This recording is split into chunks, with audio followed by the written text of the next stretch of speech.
One of the most difficult areas for those researching the extraterrestrial phenomenon is the large number of extraterrestrial races that appear in the testimonies of a variety of whistleblowers, contactees, abductees, and other sources. There are many different types of alien species in the universe that visit or have visited our planet. There are just over 10 million worlds in this universe with similar humanities to our own, but only a few races are or have been involved with our life wave for some reason. Hundreds of sightings, abductions, and first-hand accounts have made it possible to distinguish several different distinct alien species. What follows is a list of alien extraterrestrial beings that have been reported in close encounters, claimed or speculated to be associated with UFOs. UFOs are unidentified flying objects, which are popularly believed to remain unidentified in terms of existing technology or natural phenomenon even after rigorous attempts at identification. Human-looking. In this video, we will cover all aspects of human-looking extraterrestrials. This includes interdimensional entities, the blonde species, and other aliens masquerading as humans. Although human-looking extraterrestrials generally appear to be benevolent toward humanity, there are many that have been influenced, controlled, or possessed by malevolent beings. Any apparent alien who is essentially human and Caucasian in appearance, even though sometimes very tall, may be called a blonde. Though many are tall, blonde-haired, and blue-eyed, certainly all are not. Even some of the American Indian connection may be considered blonde in origin. There are many factions of these aliens from different places with different motivations. There is a great force of entities coming from the Andromeda Galaxy. These are interstellar entities that go in light. Their craft have the ability to go in hyperlight so that in only a matter of moments they can be here from an entirely different star system. These entities are very beautiful. They are lithely built and very thin. This race is so spiritually evolved they no longer require a physical body. They're almost beings of light energy. They are illuminated in light. They're very tall and stand 8 to 10 feet tall in height. And in mythology, they were referred to as the winged gods. Their biological system is based entirely different than our genetic system. These entities display an embodiment that is magnetized in light. They do not eat. They gain knowledge. They live off of prana, which is an ancient term meaning truth. They are beautiful beyond description, and mankind shadows fragments of that beauty. They have taken great care of humanity because they consider us as their brothers and sisters. They believe that we all came from the same source and that we were all created in light. It's the common bond between us. They have a great mothership. At night, it's invisible because of the metal that it's made out of. It looks black, but if it were to light up, it would be the sun illuminated 10,000 times, and it's here in our atmosphere. It moves quietly and stealthily. Our government is aware of its presence, and it is ominous to them. The ship is called Miria Armor. It means the silver light. The ship has warriors that would defy imagination. It can blast a continent to the bottom of the sea. It could rotate our planet and send it spinning out of orbit. The ship is here because of the disease on our planet. It's here because of the collapse of consciousness of civilization. It's here also because of the changes that are going to occur here, and it is here because of another force that is engaged on this planet. These beings have inspired prophets in the past to do wonderful things and preserve seeds of humanity. In truth, and its words have been misused, misconstrued, and taken by powerful men to enslave people, and it has been allowed. But these entities are back now for truth. Pleiadians. The Pleiadians come from a small cluster of stars called the Pleiades. Of the 7 stars which make up the Pleiades cluster in the Taurus constellation, the Pleiadians come from the star known as Taygeta. There are 9 planets that revolve around Taygeta, and 4 of these planets are inhabited. The Pleiadians' home world is the planet.There, which is very similar to Earth, being only 10% smaller. Nature there is also very similar, especially since samples of plants, minerals, and animals have been taken to the Pleiades and developed there. The surface gravity is slightly less than on Earth, and a day on There is 0.6 of a second less than on Earth. The Pleiadians are humans with few physical differences. Their skin tends to be a bit whiter than other humans, and they're several million years older than humanity. The Pleiadians live a more spiritual lifestyle. This means that they are experiencing and learning more with their spiritual senses than with their material senses. They have no medical problems. They're able to control their health through psychic balance. The lifespan for a Pleiadian is more than 700 years. The ability to project thoughts to another place on the planet is very common, and is the socially accepted method of visiting. Only about 400 million people live on There. Population control has come about in a desire to keep their society spread out and able to share the resources of the planet equally. Pleiadians on There live in a utopian world free of pollution, war, hunger, and disease thanks to the advanced technology and spiritual awareness. Because the population communicates by telepathy, there is no dishonesty. All basic necessities are provided freely, and anything beyond that is acquired through individual barter. There is no money system, and there hence no irrational grasping for wealth or power. The Pleiadians don't have traditional economics, but they do have a system of sharing resources of their world. Material possessions are all provided based on their contribution to the community. There are no large cities with towering buildings as on Earth, but instead, the small population of Era is spread out into smaller communities that span the planet, connected by a series of sentient tubeways that not only transport the population, but educate and inform them along the way. The people live in more rural settings and keep a distance from each other. Nearly all of the manufacturing and production of products for the living is done on other planets in their solar system so as not to upset the ecology of Era. They have long since developed a balance with nature that is well protected. The planet has a green atmosphere, which is controlled,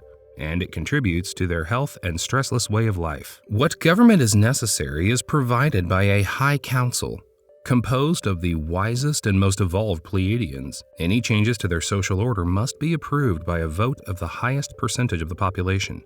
The Pleiadians are part of a federation of civilized worlds that live by the words of an advanced race in the Andromeda Galaxy. It is the desire of Pleiadians to stimulate the human consciousness through the dissemination of information so that humanity can make the necessary changes to create a new world based on Salom, which is a Pleiadian word meaning peace in wisdom, spelled Saalome.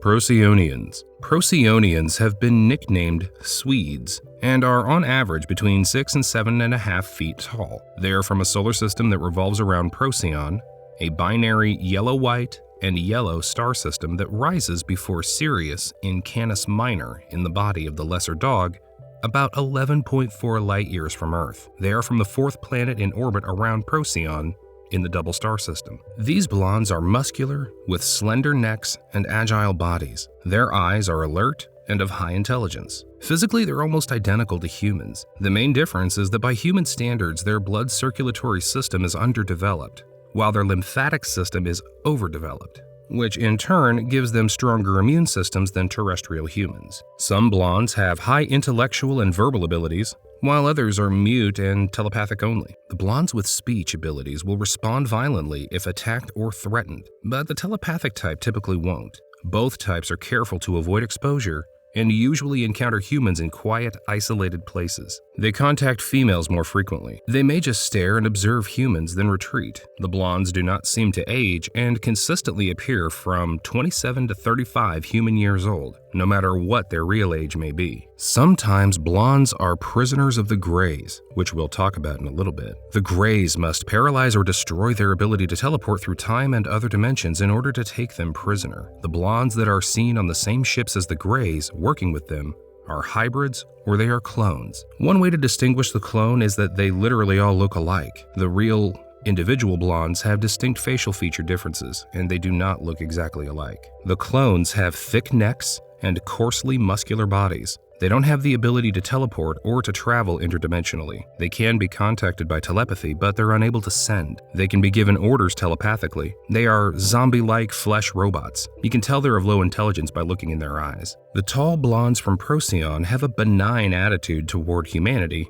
except for their strong disapproval of our inhumanity to each other. This strong disapproval is further intensified by the fact that our government has made a secret alliance with their hereditary enemies, it is claimed, the Greys, in order to obtain even more destructive weapon systems than those which were already in existence. And our government isn't interested in negotiating with the Procyons, as they would not be able to provide us with any new weapon systems. Aliens masquerading as humans. The purpose of aliens who masquerade as humans are so that they can perform certain activities on Earth without suspicion. These activities include the study of human development, the transfer of information to humanity, and the direct intervention and control of human activities for alien purposes. Aliens who have been acting in this manner include the following: Pleiadians, for benevolent study and spiritual development; Nordics, the Nordic forefathers; Coldasians, similar level of evolution; Starians, for the advancement of religious dogma; Grey-controlled biodrones or droids, to replace Earth's leaders for social and economic control;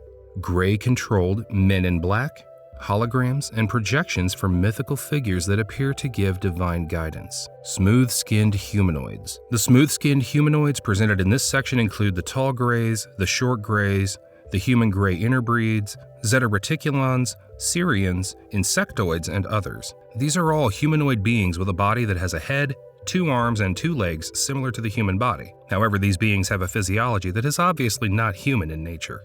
Tall grays. Some of the various 22 subspecies of grays originally started out as tall blonde-haired humanoids in the Rigel system, but were subject to heavy radiation due to a nuclear exchange over a long period of time, which changed their DNA to the point where some of the species became stunted, misshapen dwarves. Glandular structures were also affected, including reproductive and digestive organs.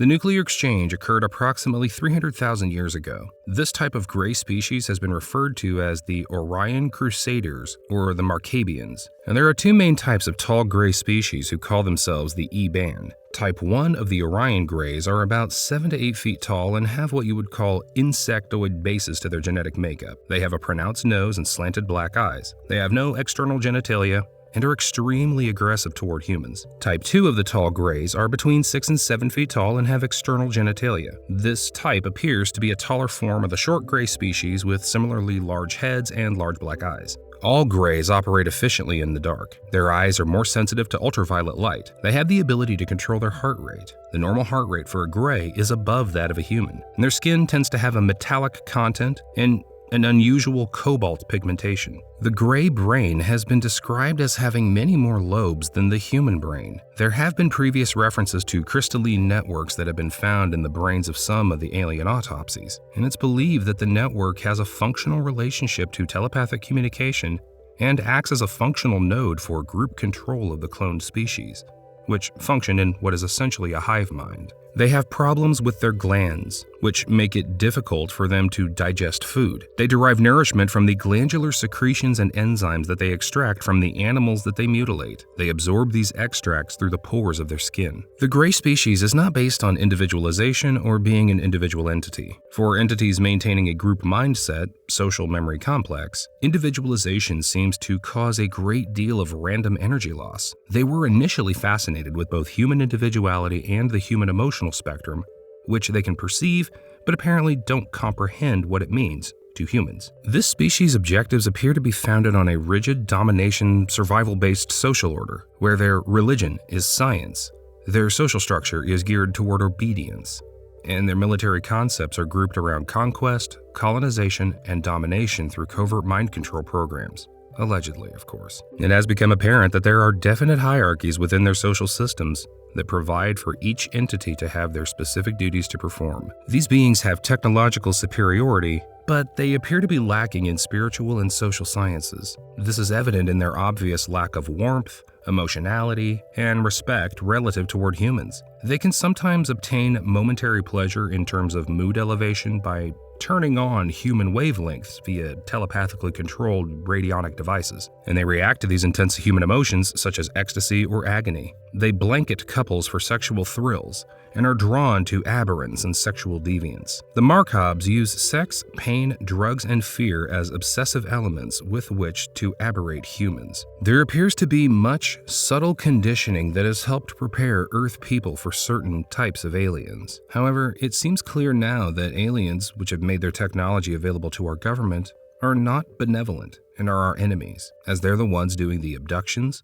They lie, deceive, and are generally malevolent, and are apparently implementing a very carefully planned covert invasion, which includes the brutal and inhumane use of humans and animals for advanced genetic experimentation and crossbreeding. It is a strategy whereby the malevolent aliens are building a Faustian alliance with a secret government to enable them to effectively claim the Earth for their own with humanity's unwitting consent, before any other aliens are able to effect appropriate contact within the constraints of the so-called universal laws to which other alien races supposedly adhere. The malevolent aliens have claimed their total authorship of human religious systems as a means to inculcate humanity's dependence and prospective allegiance to them and reverence of them. Their apparent behavior indicates an attempt to leverage that claimed authorship to their own benefit by placing themselves in the position of being gods or in this case God's divine messengers. Short grays. The large grays use smaller, cloned,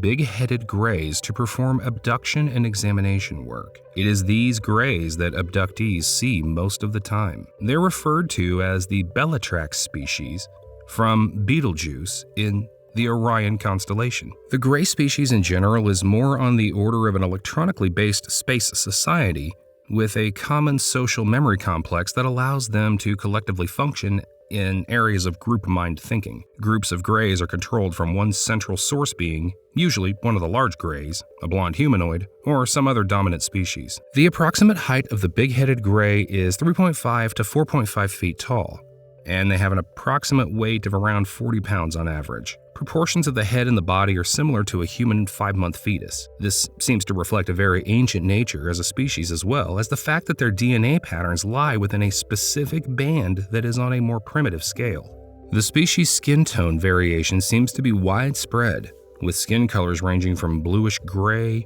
to beige, tan, brown, or white. There are factors that affect skin color, and one of them is the state of the general health of the entity. Skin color is known to change after they've consumed nourishment. There are no reproductive organs or reproductive capability with the cloned species. The brain capacity is estimated to be between 2,500 and 3,500 cc, compared to the 1,300 cc for humans. Due to the cloning process, the neural matter is artificially grown brain matter. The Greys have technology that enables them to insert memory patterns and consciousness into clones in any manner or pattern that they wish. They have 2 separate brains with many more lobes than human brains, and contain a crystalline network for telepathic communication and group control. The cloned species function essentially as a hive mind. Their movement is deliberate, slow, and precise. The Greys consume nourishment through a process of absorption through their skin. The process, according to abductees who have witnessed it, involves spreading a biological slurry mixture that has been mixed with hydrogen peroxide,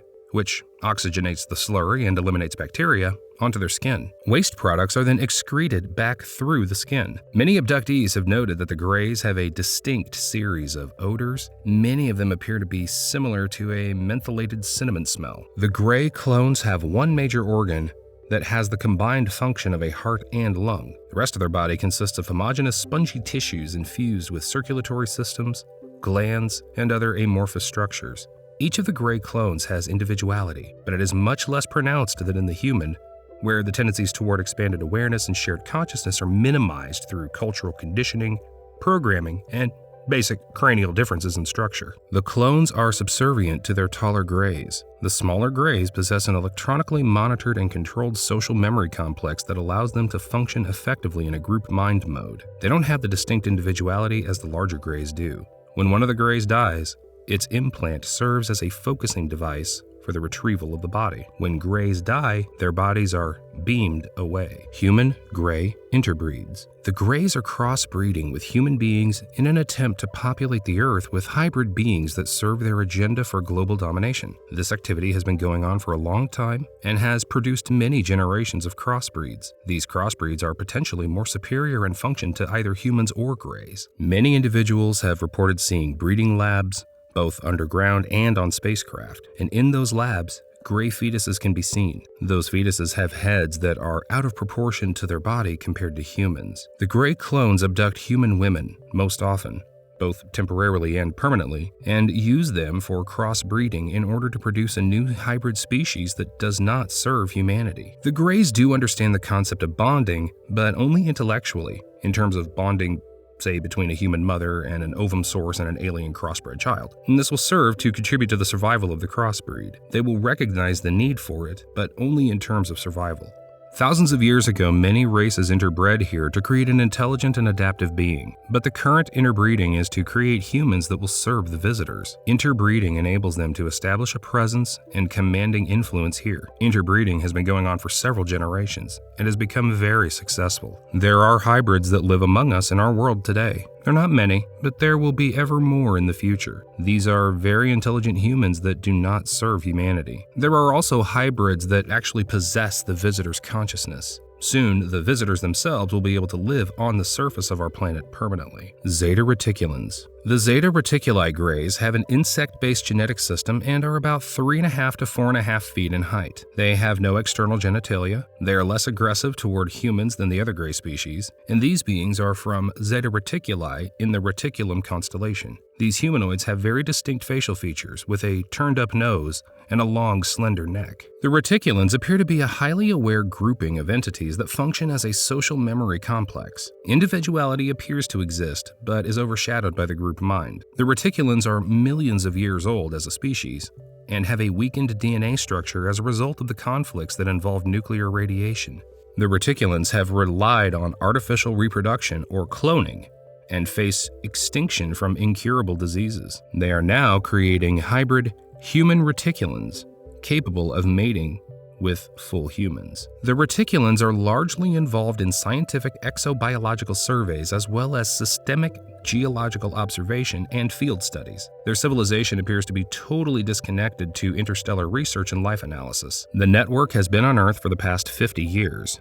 The basic objective of the reticulans is to use nullification and domination to control the leaders of various targeted civilizations. They accomplish this by taking out the leaders and replacing them with entities they can control. Military operations of the reticulan species consist of colonization of unprotected civilizations for the purpose of setting up logistical supply depots, slave sources, acquisition of potential allies, and biological materials. The process of conquering a planet involves location of beings that vibrate in resonance with their vibrational frequency. These located beings are then told that they are the elite, or God's chosen ones, who will conquer or lead the human race and rule the world for their gray masters. Often the located beings are physically taken aboard a craft and given physical examinations, provided with implants, given accelerated data through inculcation methods that will help them serve the grays and other things. The function of the elite is to decimate portions of its own race in an effort to reduce populations to manageable limits so that the remainder can be easily controlled. Sirians. Sirius apparently possesses qualities that develop some highly unusual personalities. Known as the dog star in the constellation Canis Major, it is the brightest star in the firmament, and more than 20 times as luminous as our own sun. The Sirians are a hybrid race with traits that are similar to the blondes and reptilian species. They are similar in appearance to humans except for the eyes, which have vertical slit pupils and an elongated nose. They have short, blonde body hair under the tight-fitting bodysuit uniforms that they typically are seen wearing. The Sirians are actively involved in a war with the Greys from the Orion constellation. They've formed an alliance with the tall blondes against the Greys. They're working in underground bases on Earth for the purposes of abducting humans and programming them. They're also performing genetic work there with humanoid forms. Sirian females have long hair and feminine features. One has been seen wearing a blue two-piece uniform with a pendant on her forehead, and the males tend to wear tight-fitting hoods with round-shaped radio receivers and short antennae over their left ears. The insignia over their left breast is triangular in shape, with either 3 parallel lines across it or a winged serpent inside of it. Insectoids. Although there appears to be a large variety of extraterrestrials in the form of insects, the most common and advanced species appears to be a giant insect creature, 2 meters tall, that resembles a praying mantis. It should be noted that experiencers feel that this type is no insect, but rather an intelligent, gentle-spirited, but somewhat hyper and jerky-moving human-like life form, both males and females. These beings have long, narrow faces, with long, large, narrow eyes, sharply slanted upward and outward in an almost narrow V position, giving them an insect-like appearance. This comparison is heightened by the praying mantis types, who are extremely thin, with long torsos, long, extremely thin arms, which they usually keep crooked up into a sharp bend at the mid-joint, and they have their hand and fingers or mittens sloping almost vertically downward from the wrist, and their legs are almost bent at a right angle at the mid-joint, which creates kind of a crouched pose. The overall effect of this characteristic is the praying mantis look. Witnesses have reported seeing this strange and frightening being on several occasions. Maryland, 1973. A group of 4 praying mantis aliens abducted a law student and examined him. On another occasion, a creature fitting the same description was found attacking a teenage boy. The boy was rescued with some difficulty, and that being was then chased away.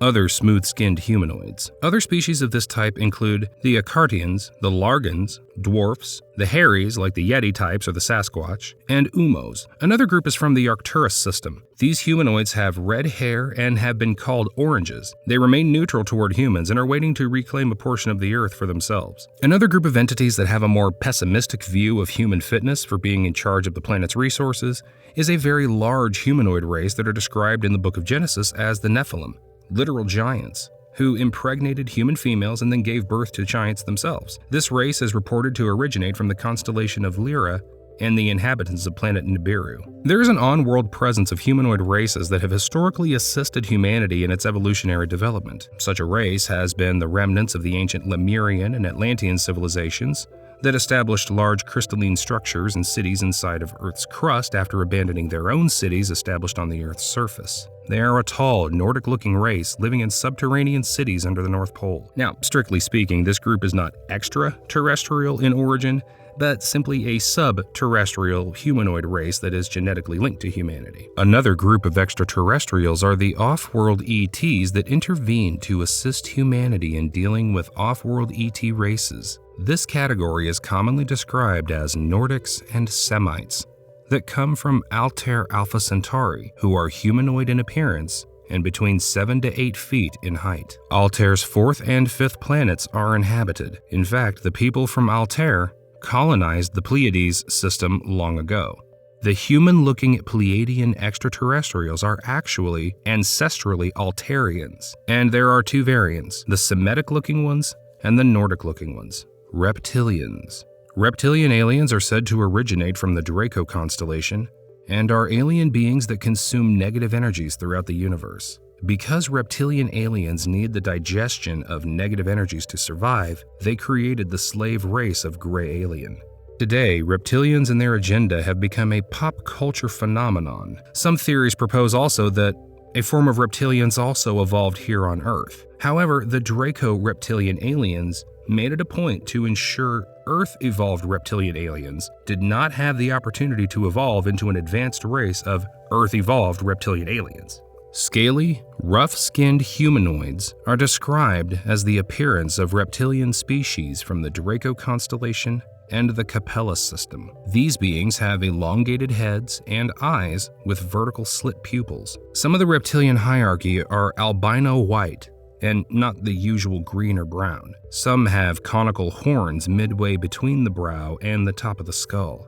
For the most part here, we're dealing with another species that is humanoid in shape, but reptilian in heritage. Their leader elite are the Draco that have special wings, which are flaps of skin supported by long ribs. These can be folded back against the body. They're also known as the dragon race, and their symbology usually includes a winged serpent. There are elements of their species, however, that don't have wings. The soldier class and the scientists specifically have none. They are all cold-blooded and must have a balanced environment in order to maintain body temperature. The soldier class of the species can bury themselves in the ground and wait long periods of time in order to ambush their enemy. If need be, they can survive on one very large meal every few weeks or even once a year. As a species, they are well suited for space travel due to their ability to hibernate. These reptoids have scales that protect them against moisture loss, and they have no sweat glands. The scales, or scutes, are much larger on the back, making their skin waterproof. The scales elsewhere on the body are more flexible.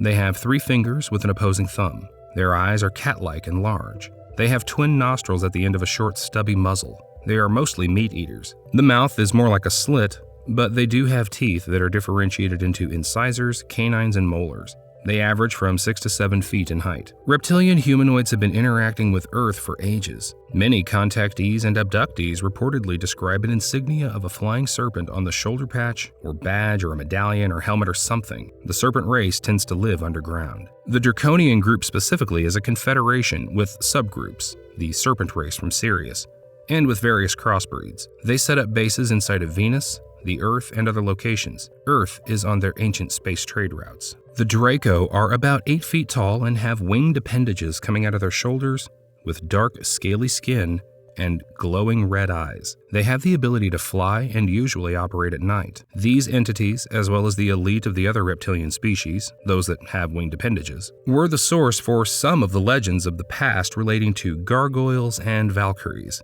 It is also apparent that some of the qualities ascribed to vampires have also been taken from these creatures. Some reptilians eat humans like we eat chicken. In the United States, it is claimed that there are great underground food storage rooms full of preserved human bodies. Sometimes the bodies are those of children. It's not only children, but also adults that reptilians eat. However, children are preferred because they are not poisoned with substances like caffeine, nicotine, alcohol, and other things that adults tend to be saturated with. The reptilians don't seem to be dependent on humans as a food source, although part of their experimental work with us is toward the end of future food supply and production. When they become involved with crossbreeding, that is humans and reptilians, they're not doing it for race survival, but for the purpose of creating a subclass, slave race, within their own culture. These half-breeds are to be biological war machines and laborers. They are to be someone else's property.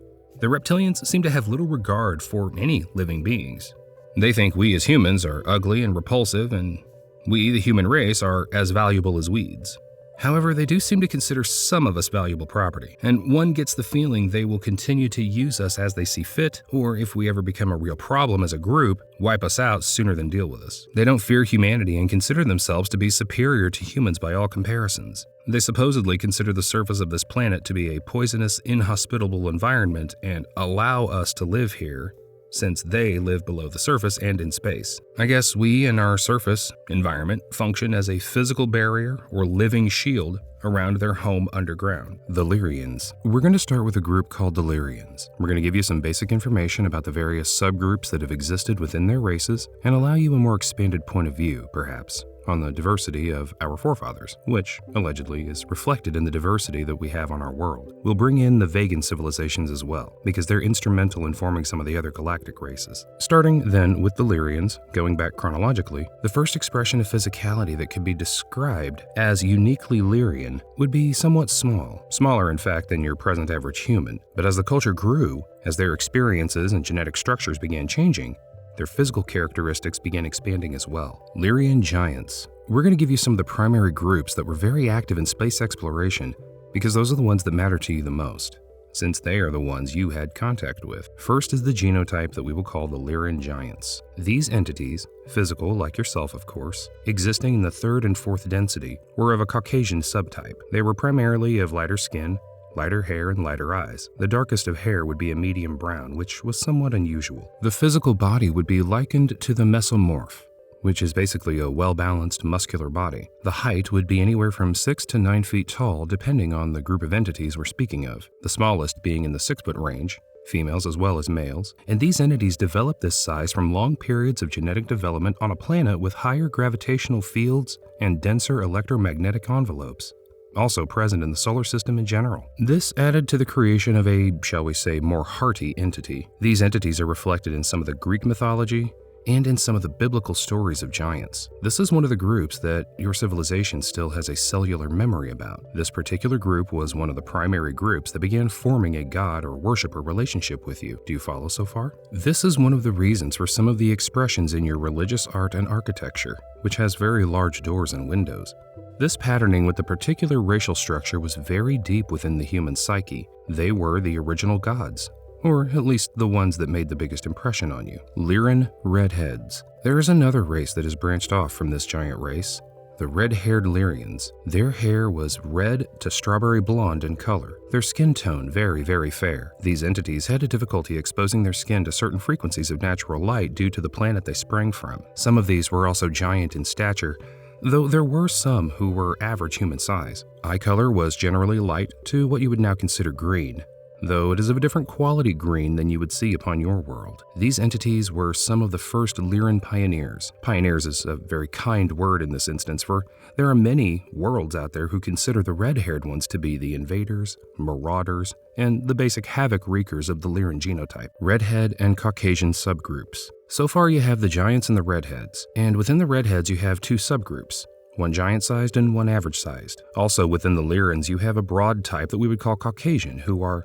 light-skinned, light-eyed, The darkest of eyes perhaps a light brown, but that's uncommon. Hair ranging from almost white to a light brown, but anything in the brown range is typically unusual. These entities' body types would be anything from ectomorphic, thin, to the mesomorphic, muscular. This is the broadest category. Much of your genetic forefathers were from this Caucasian subgroup. Your diversity began with some redhead influence as well as some giant influence, but those are secondary compared to the Caucasian influence, which is primary. In terms of actual internal structure, that information is unnecessary, for it is lengthy and not all that pertinent right now. The desire we have for communicating this information is not so much for the raw data, but for your understanding of how your planet has achieved such a group diversity. So we will stick to the external appearances rather than the internal makeup. Darker-skinned Lyrians. There was one other group, a humanoid type that is more rare, but it has had interactions with your world as well. This was Caucasian in features, but the skin tones were more of a light chocolate, very uniform throughout the whole body. You would consider it a very pleasant and appealing shade. The eyes are brown, not black, although some were green, and the hair was not black but dark brown. This group in particular had influence on the planet in the areas of India and Pakistan, etc. That was their primary area of interest in their visits here. None of the races now on your world are pure extensions of any of these races. Just about every race on your world has had some level of mixing. However, this last race, which we'll call the darker-skinned Lyrians, were considered pacifists. Their psychological makeup was one of extreme passivity and peacefulness. One might even call them lackadaisical, because it was very difficult to get an emotional reaction out of them. You will find some of these individuals mentioned in some of your Sanskrit literature from ancient times. In a moment, we will talk about the Vegan influence. However, we want to make it clear here that this last group, the darker-skinned Lyrans, is not the same as the Vegan genotypes that we'll speak of, who have a different genetic structure. Bird-like Lyrian subgroup. They might look similar in appearance, but the base genetics is different. There is a need to express some of the other forms that have expressed their energy through the energy of Lyrans that are humanoid, meaning mammalian, but whose appearance is different from what you know as humanoid. This also has accounted for some of your mythology. There is one group of entities who are mammals, yet oriented toward Lyrian principles, Lyria being the mother group, and whose features are very different from humanoid. One particular group resembles what you call alien. The body type of these entities would be what you call ectomorphic, very thin, almost frail and bird-like. The facial structure is more angular, sharper, resembling a bird, though these are still mammals. The eyes are bird-like. The hair is not feathered, but is of a different quality that can resemble feathers, if you're not touching it or in close proximity to it, that is. It was also ceremoniously adorned in a certain way that made it look like feathers. This was not intentional, but simply their own expression. These entities are very cool and intellectual. They consider themselves primarily scientists, explorers, and philosophers. They do not engage in galactic politics, but they do travel and visit. They have had interaction here on your Earth during some of the most influential civilizations.